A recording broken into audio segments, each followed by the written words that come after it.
Hi, this is Jelly. Today we're going to have a deeper investigation in our laser resource station. Let me introduce you. First, we have all main brands of laser source here: Max, IPG, and Raycus. So laser source looks similar. In the front panel, we have power indication lights and also alarms. When your laser is not working properly, the alarms will have yellow lights or red lights. And this is the same with IPG here. But in a lot of these new machines, sometimes they have the control panel with the machine, with the control panel. So maybe it's not in the laser. But all the models, they have these lights. And in the back, they are similar to have they look different, but mainly they have the power switch, and this is the fiber, delivery fiber. Only Max has this yellow type, this is silver cable for low power. For the high power, they also have this kind of yellow cable. And these are, for IPG, they have Ethernet connection. For Raycus, they have RS232, which are simpler communication with the computer. When you have problems, each kind of problems, if the laser has problems, has alarms, you need to use the dedicated software to judge. You communicate with the laser. We can see the working hours and what's the problem and what's the code of the alarms, so we can help you to judge which part you need to change. So now let's open the laser to take an internal look. This is the configuration quite typical for IPG lasers.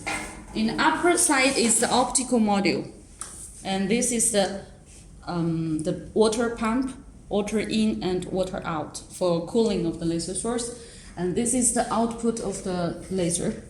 And in the bottom is the electrical board. So even if you are starting this job, don't be scared. If you have any module broken, we can send you the new board, and you can just simply switch, which is quite simple. And for the delivery fiber, a very common problem is for the QPH connecting. This is connecting with the cutting head or welding head. So there is a protective cap.